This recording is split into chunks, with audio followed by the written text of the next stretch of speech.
बिस्मिल्लाहिर्रहमानिर्रहीम। मुअज़्ज़िज़ सामीन, आज हम बात करने वाले हैं एहसास कमतरी के बारे में। एहसास कमतरी एक ऐसी बीमारी है जो इंसान को अंदर ही अंदर घुन की तरह चाट जाती है। एहसास कमतरी की अपोज़िट यानी इसके मुतज़ाद एक दूसरी बीमारी भी है, उसे कहते हैं एहसास बरतरी। ये दोनों बीमारियां बेहद ख़तरनाक हैं और ये इंसान को तबाह बर्बाद कर देती हैं, नकारा बना देती हैं। लेकिन आज हमें एहसास कमतरी के बारे में बात करनी है और साथ साथ एहसास कमतरी को ख़त्म कैसे किया जा सकता है, मैं इसके बारे में आपको बताऊंगा। एहसास कमतरी यानी एहसास महरूमी। बाज़ औक़ात इंसान बचपन में यतीम हो जाता है, इस वजह से भी इंसान के अंदर एहसास कमतरी के जज्बात पैदा होना शुरू हो जाते हैं। या इंसान गरीब है और वो अपने इर्द गिर्द अमीर लोगों को जब देखता है, उन तक या उनके मकाम तक नहीं पहुंच सकता, तब भी उसके अंदर एहसास कमतरी के जज्बात पैदा होना शुरू हो जाते हैं। अगर आपके अंदर कोई फ़िज़िकल प्रॉब्लम है, आप खूबसूरत नहीं हैं, आपका रंग काला है या सांवला है और आपके इर्द गिर्द आपके दोस्त, आपके क्लास फेलो खूबसूरत हैं, खुशनुमा हैं, तब भी एहसास कमतरी पैदा होना एक फ़ितरी बात है। ये बीमारी वालिदैन से भी बच्चों में मुंतकिल होती है। वो वालिदैन जो हमेशा नाशुक्री की आदत में मुब्तला होते हैं, जब भी वो बात करते हैं तो अपनी गुर्बत को, अपने आप को कोसते हैं, अपने भाई के बारे में, अपने रिश्तेदार के बारे में, अपने दोस्तों के बारे में, मोहल्लेदारों के बारे में, पड़ोसियों के बारे में हमेशा यही बात करते हैं कि उनके पास ये है, हमारे पास ये नहीं, वो ये करते हैं, हम ये नहीं कर सकते। तो बच्चा लाशऊरी तौर पर जब अपने वालिदैन को कोसते हुए, उनको इस बात पर परेशान होते हुए और मुस्तरब होते हुए देखता है, तो उसके अंदर ही अंदर वो जज्बात एहसास कमतरी की सूरत इख्तियार कर लेते हैं। और वो वालिदैन जो अपनी हर हालत में सब्र और शुक्र के आदी होते हैं और वो अपने बच्चों को भी वही तलकीन करते हैं, वो बावजूद गरीब होने के, देहाती होने के और बहुत कम पढ़े लिखे होने के, जब अपने बच्चों को हमेशा ये कहते हैं कि ये सब जो हमारे पास है ये अल्लाह की बहुत बड़ी नेमत है, हम इस पर अल्लाह का शुक्र अदा नहीं कर सकते। कितने ही लोग ऐसे हैं जो हमसे ज़्यादा गरीब हैं, जिनको 2 वक़्त का खाना भी मुयस्सर नहीं। तो इस तरह की जब वो बातें करते हैं तो बच्चे के अंदर एहसास शुक्र पैदा होता है। एहसास कमतरी पैदा होने की एक बड़ी वजह गलत अंदाज़े भी हैं। जब हम दूसरे लोगों के बारे में गलत अंदाज़े लगाते हैं कि ये बहुत ज़हीन हैं, ये बहुत फ़तीन हैं, ये बहुत अमीर हैं, तो उस वक्त भी हमारे अंदर एहसास कमतरी के जज्बात पैदा होते हैं। और एहसास कमतरी का शिकार इंसान उस वक्त भी होता है जब वो दूसरों को अपने से बढ़ा कर देखने लगता है। यानी कुछ चीज़ों को उनकी हैसियत से ज़्यादा बढ़ा के देखता है, तो लाजमी तौर पर जब आप किसी चीज़ को उसकी हैसियत से ऊपर करेंगे तो आप खुद ब खुद नीचे हो जाएंगे। आप उसको बढ़ाएंगे तो आप घट जाएंगे, आप कम हो जाएंगे। तो इससे भी एहसास कमतरी के जज्बात पैदा होते हैं। किसी जहनी बीमारी की वजह से, किसी हादसे की वजह से, अचानक डर जाना या खौफज़दा हो जाने की वजह से भी एहसास कमतरी के जज्बात पैदा होते हैं। एहसास कमतरी नामी इस बीमारी का इलाज क्या है? ये बीमारी जिस कदर पेचीदा है, इसका इलाज उतना ही सादा है। इसके लिए आपको 5 काम करने हैं और उन कामों को करने में आपको कोई बहुत ज़्यादा मुशक्क़त नहीं करनी पड़ेगी, बहुत ज़्यादा मेहनत नहीं करनी पड़ेगी, बहुत ज़्यादा भाग दौड़ नहीं करनी पड़ेगी। बिल्कुल आसानी के साथ अपनी जगह पर बैठे हुए, अपने घर में रहते हुए, अपने दायरे में रहते हुए आपने वो 5 काम कर लेने। ये बीमारी आपके अंदर से ऐसे निकलेगी जैसे कभी ये थी ही नहीं। और इसके साथ साथ लाशऊरी तौर पर आप में जो सलाहियतें पैदा होंगी, वो सलाहियतें आपको यकीनन हैरान कर देंगी। आपने करना क्या है? सबसे पहले आपने अपने आप को अहमियत देनी है, यानी अपने आप से मोहब्बत करनी है। ये कोई बुरी चीज़ नहीं है, मैं खुद पसंदी नहीं कह रहा आपको, और मैं ना ही आपको सेल्फिश बनने का कह रहा हूँ। यानी अपने आप को अहमियत क्यों देनी है? ताकि आप उस एहसास कमतरी से बाहर निकल सकें जो आपको हमेशा ये कहता है कि आप कुछ भी नहीं हैं, आप मुआशरे का हिस्सा नहीं हैं, आपके साथ कोई मोहब्बत नहीं करता, आपके साथ वालिदैन भी मोहब्बत नहीं करते। ये एहसास जो है, इसको ख़त्म करने के लिए सबसे पहले अगर आप ये चाहते हैं कि लोग आपसे मोहब्बत करें, अपने आप से खुद मोहब्बत करें। नंबर 2, अपने आप को कोई टास्क दें, कोई काम अपने आप को सौंपें, कोई मिशन अपने आप को सौंपें।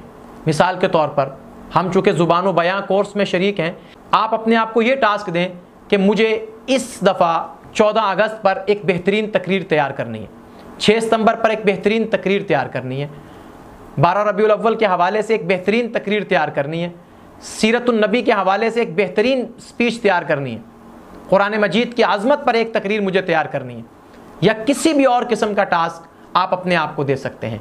फिर उस टास्क के लिए कोशिश शुरू कर दें, उसके लिए मेहनत शुरू कर दें। जब आप उधर अपने आप को एक टास्क देंगे तो अपने आप को गोया आपने अहमियत दी है, और जब आप उसके लिए मेहनत करेंगे गोया आप गोशाए तन्हाई से बाहर निकल आए हैं, आप उस खलवत नशीनी से बाहर निकल आए हैं जो घुन की तरह आपको चाट रही थी, अंदर ही अंदर आपको खा रही थी। जैसे ही आप बाहर निकलेंगे, अपने टास्क के पीछे चलेंगे, आपके अंदर एहसास कमतरी के जज्बात, अपनी मौत आप मरना शुरू हो जाएंगे। नंबर 3, अपने आप को आईने के सामने खड़ा करें, आईने में ख़ुद को देखें, अपनी खूबियों पे नज़र डालें। अगर आपको अल्लाह ताला ने मुनासिब शक्ल सूरत दी है तो उस पर अल्लाह की तारीफ़ करें, अल्लाह का शुक्र अदा करें, और सोचें कि कितने ही लोग ऐसे हैं कि जिनके पास ये शक्ल सूरत नहीं है, और ये महसूस करें अल्लाह ताला ने आपको आँखें दी, साथ बिनाई भी अता फरमाई। अल्लाह ताला ने आपको कान दिए, साथ सुनवाई भी अता फरमाई। अल्लाह ताला ने आपको ज़ुबान दी, साथ गोयाई भी अता फरमाई। और महसूस करें कि आप दूसरों से अलग हैं, आप में कुछ ख़ास कमालात हैं, आप में कुछ खूबियाँ हैं। इन तमाम चीज़ों को आप आईने के सामने दोहराएं, तो उसके साथ साथ अल्लाह का शुक्र अदा करें। ला इन शकरतुम ला अज़ीदन्नकुम। नंबर 4, आप मुताला की आदत अपनाएं, तारीख़ का मुताला करें, सवाने हयात पढ़ें, अजीम लोगों की ज़िंदगी पढ़ें, जो बड़े बड़े कायदीन हैं, लीडर हैं, उनकी ज़िंदगियों का मुताला करें, मुजाहिदों को पढ़ें, गाजियों को पढ़ें, सरफरोशों को पढ़ें, साबिकीन को पढ़ें, सलफ़ सालिहीन को पढ़ें, और सबसे बेहतर अगर आप चाहते हैं कि एहसास कमतरी आपके अंदर से निकल जाए तो आप सहाबा इकराम रज़ी अल्लाह ताला अन्हुम अजमाइन की सीरत को पढ़ें। और 5वां काम, मुज़ाकरा करें। मुज़ाकरा क्या होता है? ये 2 बंदों के दरमियान होता है। जैसे मुकालमा होता है, मुहादसा होता है, इसी तरह मुज़ाकरा ये 2 बंदे आपस में करते हैं। तो आप अपने दोस्त के साथ करें, अपने घर वालों में से किसी के साथ करें, अपनी बहन के साथ, अपने भाई के साथ, अगर शादीशुदा हैं तो मियाँ बीवी आपस में मुज़ाकरा करें। मुज़ाकरा में किस चीज़ का तज़किरा होगा? वो खूबियाँ जो यकीनन मौजूद हैं। ऐसा नहीं हो सकता कि आपके अंदर खूबी कोई ना हो। अगर आपके अंदर खूबी कोई नहीं है तो आप इंसान नहीं हैं।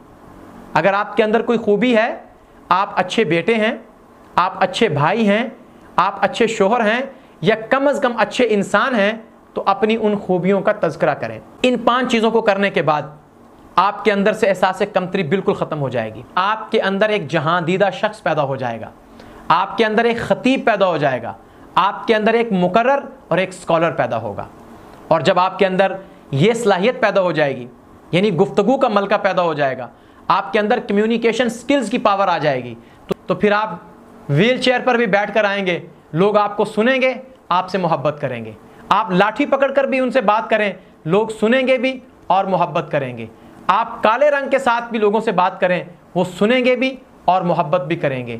आप चीचक और बरस के दागों के साथ भी उनसे बात करें, वो सुनेंगे भी और मोहब्बत भी करेंगे। आप फिजिकल डैमेज के साथ उनसे बात करें, वो आपको सुनेंगे भी और आपसे मोहब्बत भी करेंगे। और यहाँ पर मैं आपको एक बहुत अजीब बात बताता चलूँ कि मुसैलमा कज़्ज़ाब, जिसने रसूल अक़दस सल्लल्लाहु अलैहि वसल्लम के ज़माने में नबूवत का दावा किया, और हुज़ूर सल्लल्लाहु अलैहि वसल्लम के बाद हज़रत अबू बकर सिद्दीक़ रज़ी अल्लाह तआला अन्हु के ज़माना में उस फितने का क़िलाक़मा हुआ। वो मुसैलमा कज़्ज़ाब, ये शक्ल का इंतहाई बदसूरत था, इंतहाई बदबूदार था, अपनी बदबू को दूर करने के लिए बहुत उम्दा किस्म की खुशबू इस्तेमाल करता। वो ऐसी आला किस्म की खुशबू थी कि लोग दीवाने हो जाते थे। और दूसरी जो उसके अंदर सलाहियत थी, बावजूद बदशक्ल होने के, बदबूदार होने के, उसकी सलाहियत क्या थी? बेहतरीन कम्युनिकेशन स्किल थी उसके अंदर, स्पीकिंग पावर थी उसके अंदर। ऐसे मुसज्जा और मुकफ़्फ़ा अल्फाज बोलता, ऐसे किनाए और तशबीहात इस्तेमाल करता कि लोग उसकी गुफ्तगू के असीर हो जाते। उसकी गुफ्तगू की सलाहियत थी कि हज़ारों अहले ईमान का ईमान सलब कर लिया, और हज़ारों लोग वो जो पहले किसी दीन पर नहीं थे, बेदीन थे, उनको उसने अपने हल्का में दाखिल कर लिया। जब वो बात करता था तो लोग उसकी बात सुनते रह जाते थे। तो इतनी बेहतरीन सलाहियत थी मुसैलमा कज़्ज़ाब के साथ। और इसी तरह मिर्ज़ा ग़ुलाम अहमद कादियानी, आप उसकी शक्ल देखें, इंतहाई मकरू शक्ल है। क्या आपको लगता है कि ये नबी हो सकता है? यानी उसकी शक्ल ही बताती है कि ये झूठा है। और उसके बाद उस पर इतने लोग ईमान कैसे लाए, इतने लोग उसके जाल में कैसे फंस गए? ये बहुत बड़ा मुनाजिर था, बहुत बड़ा स्कॉलर था, बहुत बड़ा स्पीकर था और बहुत बड़ा खतीब था। अपनी इस सलाहियत की बुनियाद पर इतने लोगों के ईमान को ख़राब कर दिया इसने।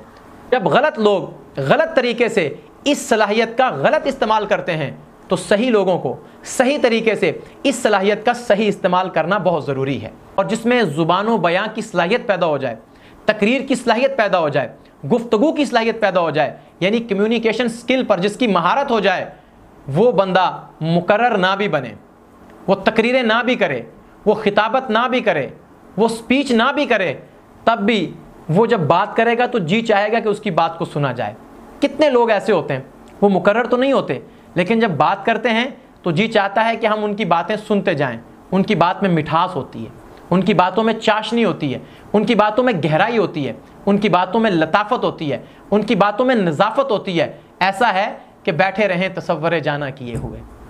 और अल्लामा इकबाल रहमहुल्लाह ने भी इस बीमारी का इलाज यूँ तजवीज़ किया, आशना अपनी हकीकत से हो ए दहकां ज़रा, दाना तू खेती भी तू बारां भी तू हासिल भी तू, आह किसकी जुस्तजू आवारा रखती है तुझे, राह भी तू रहरू भी तू रहबर भी तू मंजिल भी तू, कांपता है दिल तेरा अंदेशा है तूफ़ान से क्या, ना खुदा तू बहर तू कश्ती भी तू साहिल भी तू, देख आकर कूचाए चाके गिरेबा में कभी, कैस तू लैला भी तू सहरा भी तू महमल भी तू, वाए नादानी के तू मोहताज साकी हो गया, मैं भी तू मीना भी तू साकी भी तू महफिल भी तू, शोला बनकर फूंक दे काशा के गैरुल्लाह को, खौफ बातिल क्या कहे गारत करे बातिल भी तू।